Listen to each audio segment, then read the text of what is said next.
Retornamos ao debate sobre portos e o desenvolvimento portuário. Essa posição que o Mantelli está dizendo, de nós temos um problema hoje de gestão dos nossos portos, né?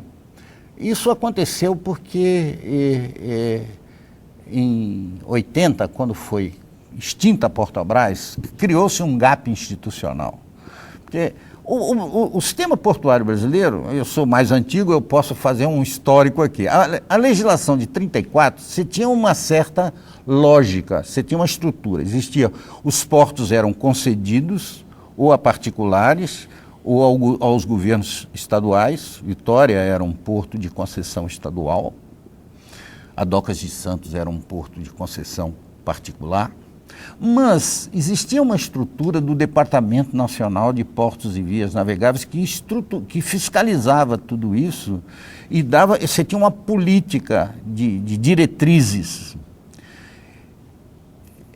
Isso foi substituído pela Portobras, que foi, para receber os portos, foi erigida como empresa pública. A Constituição diz que só o poder estatal federal. Estatal federal. A Constituição diz que só uma empresa, só o governo federal detém o poder da exploração ou que ele pode ser concedido. Para isso, ela criou as companhias docas como suas subsidiárias, a quem ela delegou a exploração dos portos. Então foi criada a Companhia Docas do Espírito Santo, eu fui diretor da primeira companhia, da primeira gestão, e para ela administrar. Tempo, né? Hein? Foi há pouco tempo isso. Foi pouquinho tempo. Para ela administrar o porto. Quando o governo Collor, extinguiu o Portobras, extinguiu a cabeça, mas manteve as companhias docas, criou um gap institucional. Eu escrevi isso num trabalho que nós fizemos para o IPEA em 94, 95. Deixou os filhos órfãos. Hein? Deixou os filhos órfãos. E pior, criou um problema sério, o seguinte, porque a Companhia Docas é uma sociedade de economia mista. Como tal, é regido pela lei das SAs. É de direito privado, não é de direito público, embora o governo seja o maior acionista. Para ser concessionário de porto, ela teria que participar de uma licitação, igual um particular.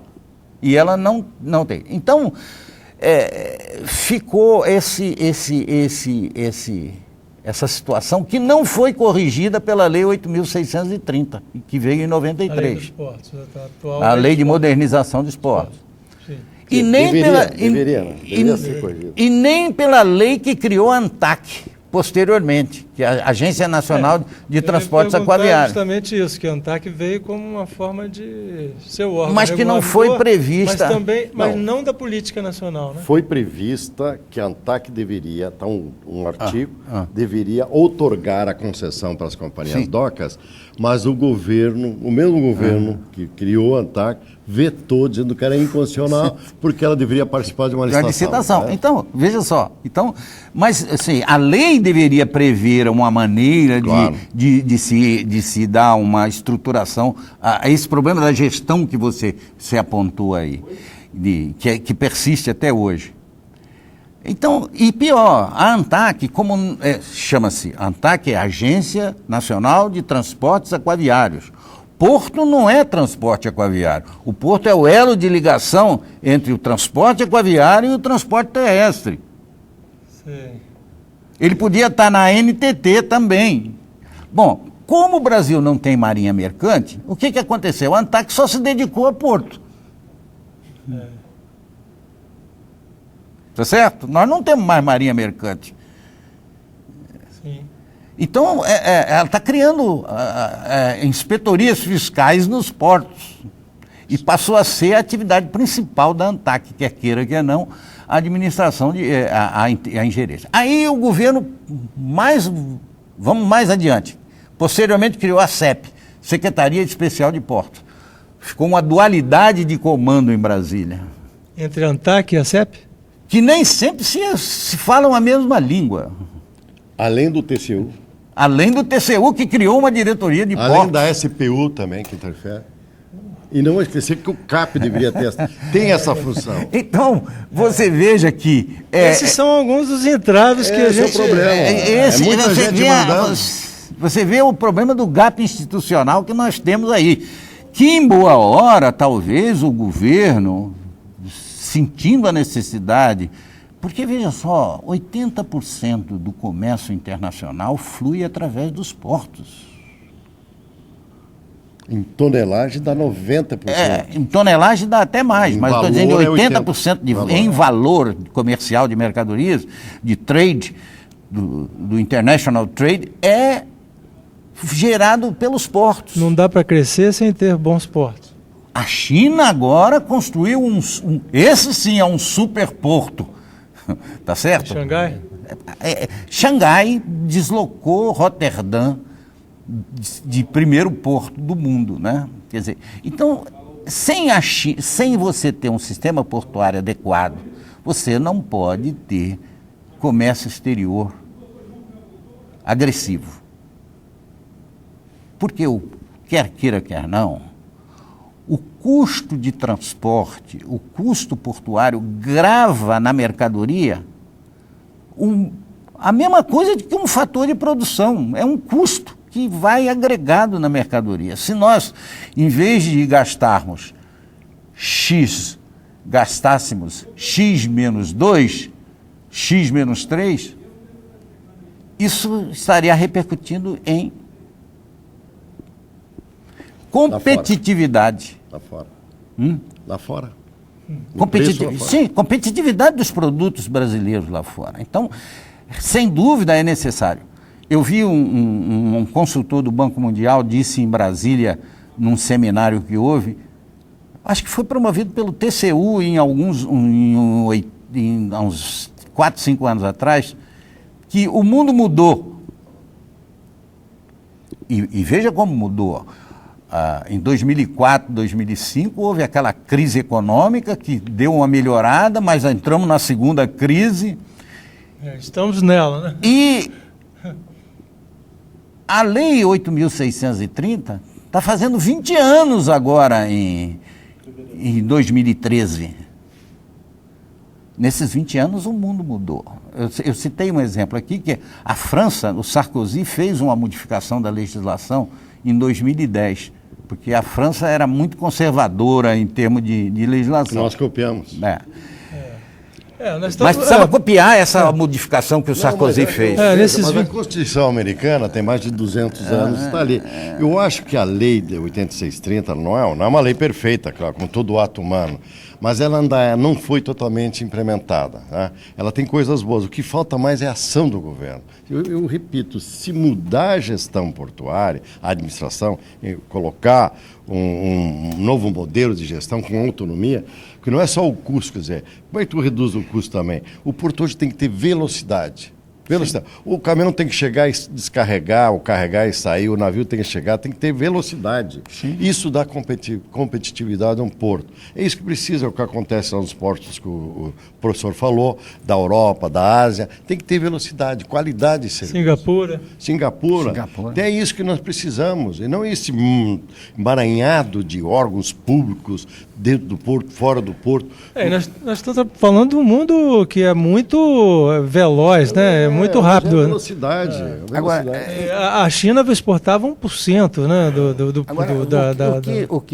total exportado no mundo há 20 anos atrás. Não, e agora, qual o percentual? A China na década de 80, era patamar do Brasil. Comércio exterior, patamar do Brasil. E hoje ela disparou. Agora, veja... Porque tem portos também para estar escoando essa produção. Tem toda uma política global O Deng Xiaoping foi um gênio, né? Foi quem fez a abertura da China para o mercado mundial. Mas eu quero também dizer uma coisa, que tudo isso também é um pouco de reflexo da falta da consciência das populações, da importância do porto. A gente sente que... Eu fiz uma vez... A gente vê isso aqui no Espírito Santo, né? Várias discussões. Eu fiz uma vez um artigozinho para uma revista aqui, que saiu há muito tempo. Eu disse o seguinte: é incrível que a nossa herança marítima e portuária é muito grande. O Brasil foi descoberto quando Cabral encontrou uma enseada com águas tranquilas, a qual ele denominou Porto Seguro, para ancorar a sua frota e ir à terra. Nós chegamos aqui, todos nós chegamos aqui de navio, no porto, porque quer na condição de colonizador, quer na condição de escravo ou de imigrante. Mas mesmo assim nós não temos essa herança portuária marítima. E por isso, eu que estou me aposentando agora nas minhas atividades profissionais, eu não quero parar. Estamos pensando em criar um centro de estudos e pesquisas na área portuária. E um dos propósitos disso é divulgar na população, nas escolas, a importância do porto para a comunidade e para a vida social e econômica do país. É verdade. Todas as cidades portuárias são mais cosmopolitas do que mesmo cidades muito maiores no interior, porque permite essa troca, essa interface com populações de países diferentes. Então, é fundamental que a gente também se aprofunde em estudos mais